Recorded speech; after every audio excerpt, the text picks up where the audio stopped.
Hello, viewers. Welcome to another program in our series, Centrally Speaking. Now, the budget debates. Anna, did you listen to the budget debates? I did. Minister Williams's presentation in particular, I was happy to know that we're still on our way to that $2 million income tax threshold. Okay. And the plans around the digital services tax and especially the urban renewal. You know, I have a soft spot for that. So Okay. I'm happy to know that that is still a plan.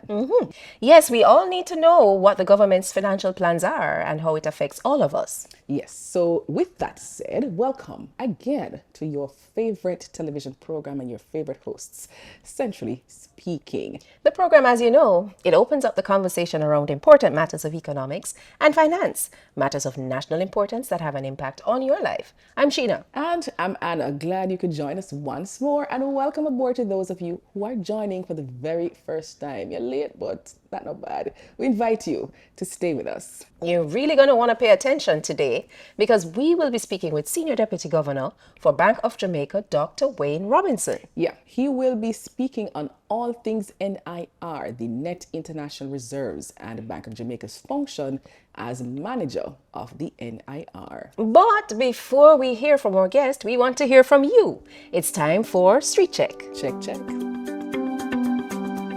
Do you think it's better to spend now or save for the future? I think it's better now to save for the future, because the way how things are going right now, you know, you have to have something in restore so you can fall back on and to spend. I think we will spend my money now because life is short and nobody know tomorrow. Yes, that's why I will spend it now. I think we should have a balance. Like, you have to live local life now, but at the same time, you don't know what tomorrow holds, so you need emergency funds, etc. You might good now, but you don't know what can happen in the future. So better you have it put on. Save for the future. You never know what's going to happen, and it's better to prepare for that and don't waste the money every day. Spending money now, because now we don't know where the future will, and you left the money, people go come fight over it later on. So spending money as long as you work it.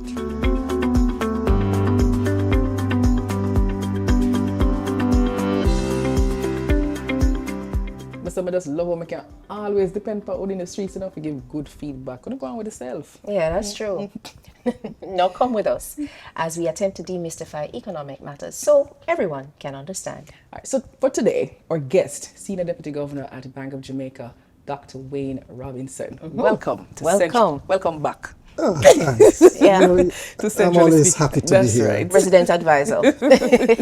So Wayne, I mean, you're back again. We want to know today a little bit about the country's net international reserves, or otherwise called NIR. What is that? So, Sheena, the NIR really represents the stock of foreign currency that the central bank holds. And we use the term net because we're speaking to the difference between the assets, the foreign currency assets, and the foreign currency liabilities of the central bank. Okay. And interestingly, in Jamaica's case, our foreign liabilities are pretty low. Okay. Our foreign liabilities are basically what we owe to the IMF, and that's now about 13 million US. Really? So that's pretty low. As we say colloquially, Yeah. a little bit of money. And our gross foreign assets are a little bit above 6.8 billion. Okay. So Dr. Wayne, what most of us would like to understand is how does the NIR grow? What go in it? What kind of money go in it? Where we get the money from? Where it comes from. Okay. There are two sources by which the NIR builds. Okay. The first one, and this is the main source, is when we buy foreign exchange from the foreign exchange market. And we do this every day. So we buy directly from the authorized dealers and the cambios. So what happens, Anno, whenever an exporter or, like of a Telio or anybody that has foreign currency and they have excess foreign currency that they'd want to sell, or they need to convert their foreign currency into Jamaican dollars to do business here, they would go to an authorized dealer, which is a bank, or a cambio, and sell that funds to these intermediaries. Bank of Jamaica then buys a portion of this from the authorized dealers and Okay. cambios. And over the last 3 years or so, on average, we have been buying perhaps about 2 billion annually a year. Okay. Yeah, That sounds good. from these intermediaries in the market. Yeah. So that's the major Right. source. Then, of course, as you know, the government will borrow externally, Yeah. Yes. and so they will get foreign currency. Okay. And when they do that, they will either place it on deposit Yeah. with us at the bank, just as how you put your foreign currency in a deposit at a commercial bank. They will either place it with us, or more often, most of the time, they will sell the funds directly to us. So we buy from the market, Yes. the authorized deals and commercial banks. And we also buy foreign currency from the government as well. But of course, you know, there's inflows and there's outflows, and reserve goes up and the reserve goes down. On the outflow side, the main source of our outflows, of course, is when we have to provide back foreign currency to the foreign exchange market. As Okay. you know, we have a floating exchange rate. Right. We do. But we try to ensure that the market behaves orderly and the exchange rate moves in an orderly and stable manner. Right. And so we have to sell. So what you realize that we're doing here is that we're buying from the market and we're selling back to the back to the market. market. to the market. Right. And on average, over the last 3 years or so, we have been selling directly to the market in this fashion about $1 billion annually per year. Okay. We also, importantly, pay government debt. We provide the foreign currency Okay. so that the government can pay their external debt. Right? And that's a very important role, a very important reason why we have to hold the foreign currency reserves. Okay. Because we have to ensure that the government has readily available access to foreign currency so that they can service their debt. Yeah. And we also, if the government needs to foreign currency to purchase goods and services, particularly in emergencies, Yeah. we will also provide that to the Okay. government. Wayne, to that point, tell us exactly what is the current NIR and how does this compare to historical averages? Sheena, currently the NIR is roughly about 6.8 billion. It's fluctuating between 6.8 and 6.9, but on average roughly around the 6.8 billion. This compares to about 6.5, 6.6 at the end of December. Okay. But, you know, when we look historically, you know, we've had occasions where, for example, in 2012, 2013, the NIR actually fell below $1 billion. Okay. In fact, I'll even go beyond that. People probably don't remember that prior to 1994, the NIR was actually negative. Wow. What that means is that Bank of Jamaica owed more in foreign currency Wow. than the amount of foreign assets that it has. Yeah? That is where we're coming from. And I emphasize that because it's very important that we guard and manage the NIR very carefully. Yeah. Because we can actually lose it very quickly if we're not very careful Yes. in how Yes. we manage it. Yes. I mean, when we look at experiences of other countries, for example, Bank of England Yes. in the early 1990s, they had multiples of what we had now. But in no time, they lost quite a significant proportion of their reserves. Wow. Yeah. If you go back to the Asian financial crisis, some of these Asian countries who had multiple of reserves compared to what we have now, they also lost significant reserves in no time, in days, in weeks. Yeah. So we have to guard carefully the stock of our reserves that we have, and we have to continue to ensure that it remains robust. Dr. Wayne, thanks for that comparison, especially with Bank of England and the other Asian countries. What I want to know is that, all right, so we currently know that NIR is referred to in weeks of goods and services. So based on ours, how does that compare to international benchmarks? Bank of Jamaica and in many other countries like Jamaica, we have to look beyond the simple weeks of coverage of imports of goods and services. And the reason is that in Jamaica, our reserves are not only used to back imports, but we have to pay government debt, Yeah. as I indicated earlier. Yeah. We also are fortunate to be in an economy, in a country where anybody can get foreign exchange whenever they want. Yeah. Yeah. You can bring in foreign currency into the country, you can take it out of the country whenever you want. And you know what happens during times when there's uncertainty or when there's a loss of confidence or there's anything that affects confidence, people naturally tend to move towards safe currencies, Yeah. such as the US. So the natural tendency then is to move from Jamaican dollars into US dollars. So we also have to hold some buffer to account for such eventualities. Right. So, given the broad spectrum of risk, I want to put, if I can put it that way, that we have to ensure that we insure against, we can't just simply focus on the narrow imports of goods and services. So what we use is a benchmark that has been developed by the IMF called the Assessing Reserve Adequacy. And this is used by many countries. And what this metric does, it essentially captures all of these potential, what we call outflows, or all these phenomena or scenarios that I mentioned earlier. And it then determines what would be adequate if you take all of these factors into account. And ideally, you want to be holding your reserve of at least 100% of this metric. And in Jamaica's case, we are about 156%. So what this tells us is that we have sufficient insurance to cover a range of possibilities. And that is very important, you know, because one of the things for a foreign investor, for example, or any investor looking at Jamaica, one of the things they'll first look at is, well, how much reserves that we have. And why?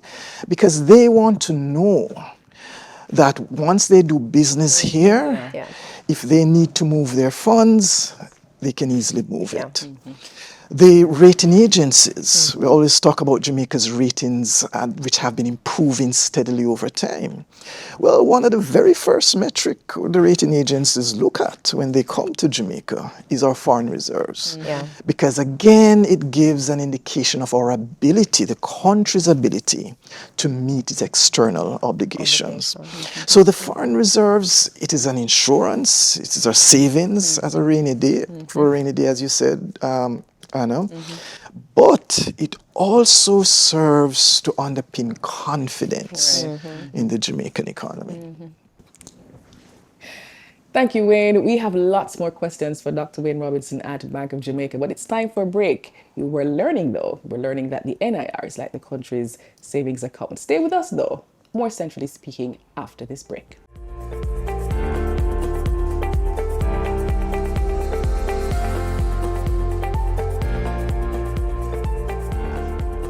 Welcome back to your program, Centrally Speaking. Our guest today is Senior Deputy Governor Dr. Wayne Robinson of Bank of Jamaica. Now, before the break, we were speaking to Wayne about the adequacy of our net international reserves. All right, so Wayne, why did BOJ decide to hold such large reserves, and how does that help in managing or controlling inflation, which, by the way, is BOJ's primary mandate? When we think about inflation, as many of us know, because we're such an open economy, we import a lot of things that we consume, a lot of things that goes into the production of goods and services are imported. So the exchange rate plays a major role in the transmission of inflation in Jamaica. And of course, you know, we have a floating exchange rate. Exchange rate moves up and down in response to demand and supply. So definitely a part of our inflation management strategy is to manage the volatility in the exchange rate. And it is in this regard that we use reserves in part to help us on a weekly basis, on a monthly basis, on a daily basis to manage the volatility in the exchange rate. And this is important because our foreign exchange market, although it is developing, it is still very shallow. It is still very thin. So any form of disturbance, you know, can multiply. And so the market can easily move out of control, right? So we have to be very vigilant whilst we're not trying to suppress the exchange rate, because we're not operating a fixed exchange rate, it's a floating exchange rate. We have to understand the context in which the exchange rate is floating. Okay. And so that is why we also therefore have to ensure that we have reserves that will enable us to manage the volatility. More broadly speaking, the economy is very vulnerable, vulnerable to shocks. If you can recall in COVID, the entire tourism sector was shut down. Yes. Nobody would have ever contemplated that could have ever happened Yeah. in Jamaica. Yep. And it was shut down for quite a long period of time. Knowing that can happen, you therefore have to ensure that you have something in the kitty to help to buffer the economy. We're looking now at high oil prices, for every dollar movement in crude oil prices, our oil bill goes up by about 20 million. Wow. So if you think about the movements in oil prices since the war began in Iran, that's a little bit over $20 in WTI crude. So if nothing else happens and we continue to import oil at the pace that we're importing, our oil bill is going to be a little bit to about 400 million higher. Wow. If nothing else happens, of course.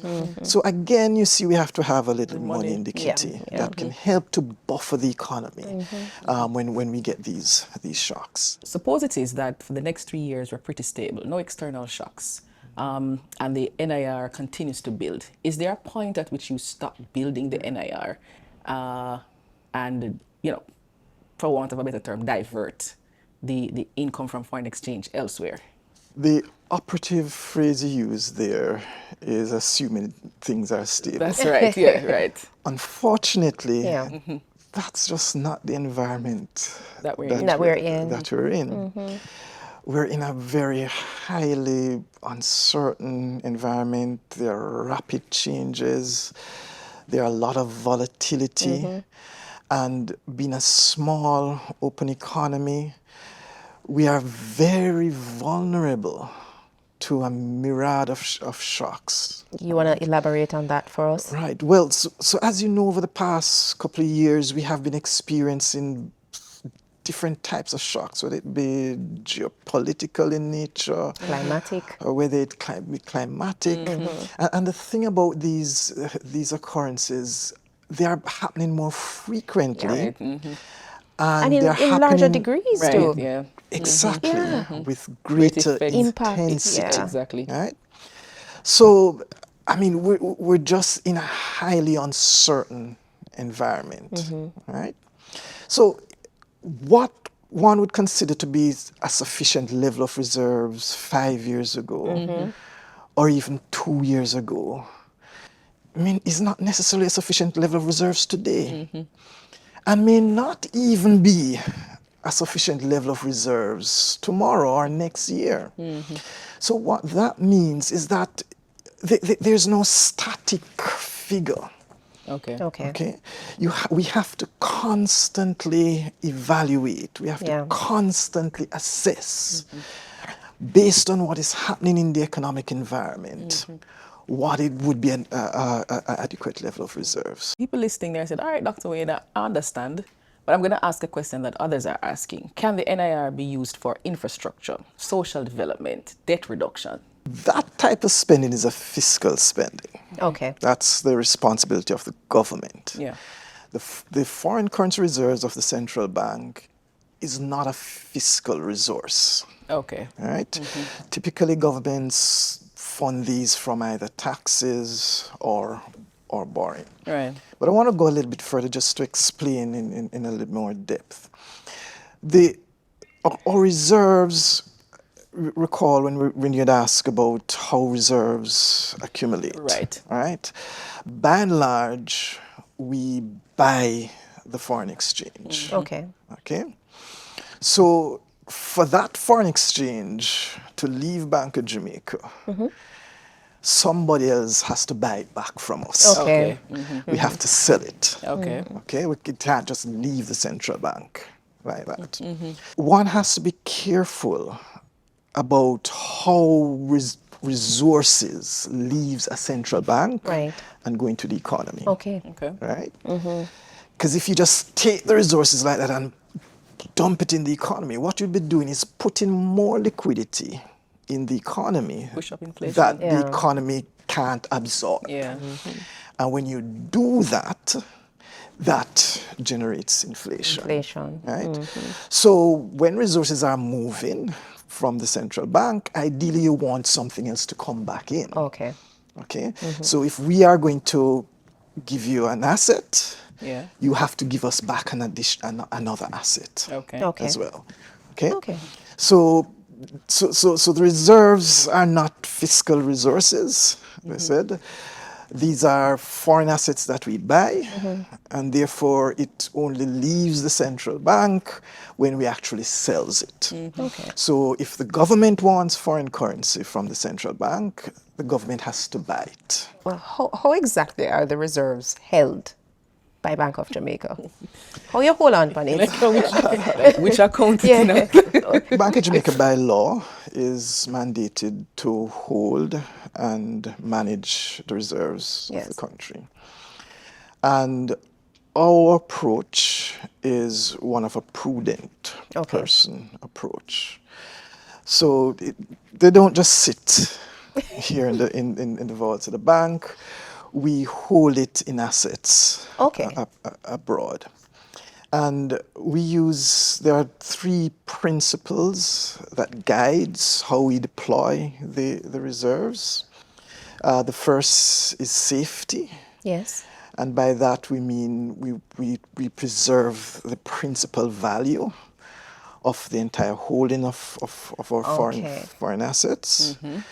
The second is liquidity. We have to ensure that whenever we deploy it, it is sufficiently liquid to meet our day-to-day operations, and we can actually draw on it in the event that we need to in very short order. And that's what you mean by cash? Not necessarily Okay. cash. It can be any type of deposits or securities, fixed income securities, Okay. that are of high quality. Right?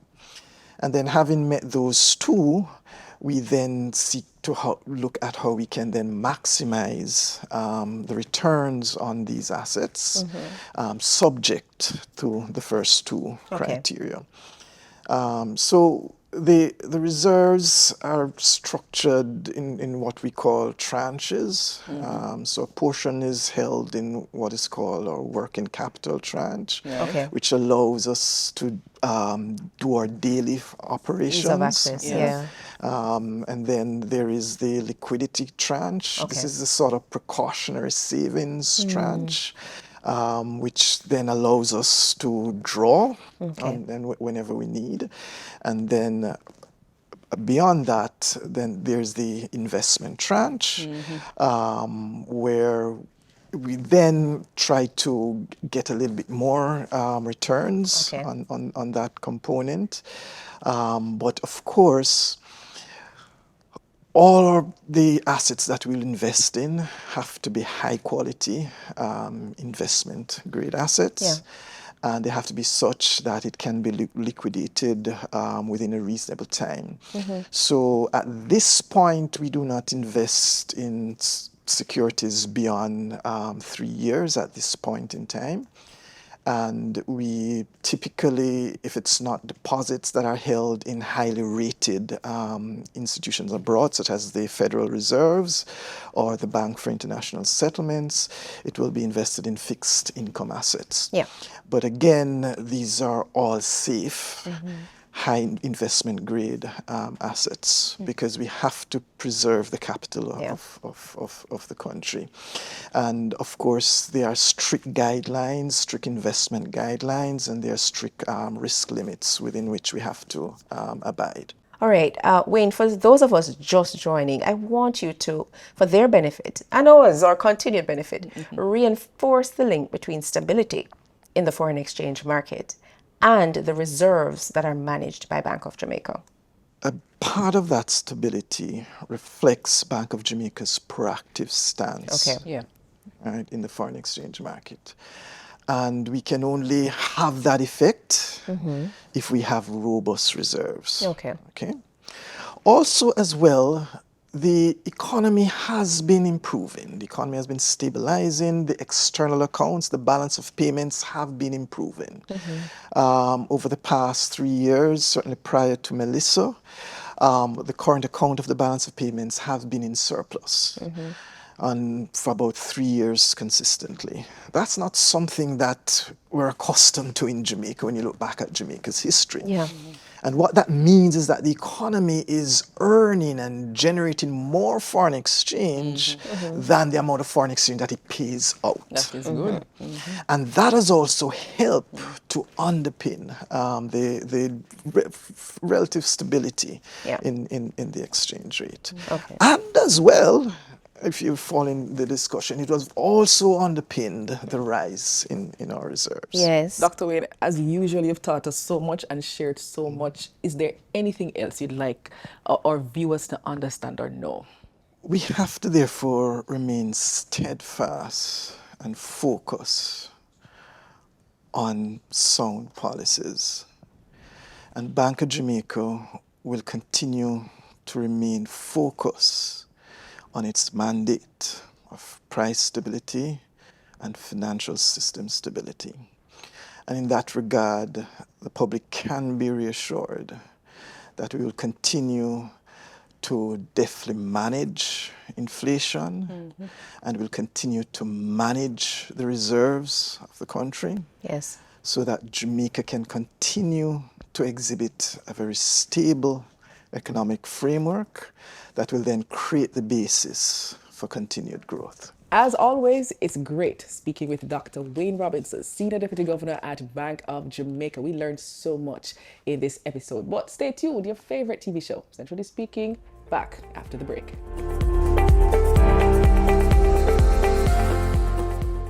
Today, we discussed the net international reserves with Dr. Wayne Robinson, Senior Deputy Governor of Bank of Jamaica. Now it's time for our fast facts. Number 1. A country's net international reserves, or NIR, represents the stock of foreign currency the central bank holds and is the difference between its gross foreign assets and its foreign currency liability, which, in our case, is just what we owe to the International Monetary Fund, or IMF. Number 2. Bank of Jamaica manages the reserves which are held in highly liquid foreign assets, such as foreign currency deposits, foreign government securities, and the country's reserve position at the IMF, minus certain short-term foreign liabilities. Number 3. The NIR generally increases when the foreign exchange inflows into the economy exceed outflows, meaning when the country earns or receives more foreign currency from remittances, tourism, and manufactured exports than it spends on imports, external debt payments, and overseas transactions. Also, BOJ's sound management of the country's reserves makes a significant contribution to its growth. Number 4. The NIR is used by the central bank to safeguard external stability. The reserves are not fiscal resources a government can spend. Using reserves for infrastructure projects, social programs, and debt reduction would weaken the country's external buffer and could undermine confidence in the currency and the economy. Number 5.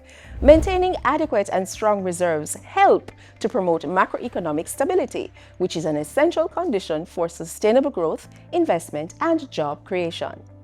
And a bonus fact, BOJ manages the reserves according to 3 core principles.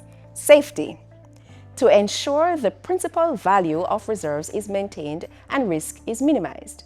Liquidity, to ensure that sufficient reserves are available at short notice to meet payment obligations and intervene in the FX market. Rate of return. Once the safety and liquidity principles are met, reserves are invested in a manner that generates a competitive rate of return. And that's it for our Fast Facts. That's our program for this week. Follow us on X and Facebook at Central Bank JA, at Central Bank Jamaica on Instagram, and on BOJ's YouTube channel. You can also visit our website, you know it, boj.org.jm. We also invite you to send in your questions on X or Facebook. And of course, watch Centrally Speaking next week at the same time right here on your station when we will have another special guest. I'm Anna. And I'm Sheena. Thanks for watching.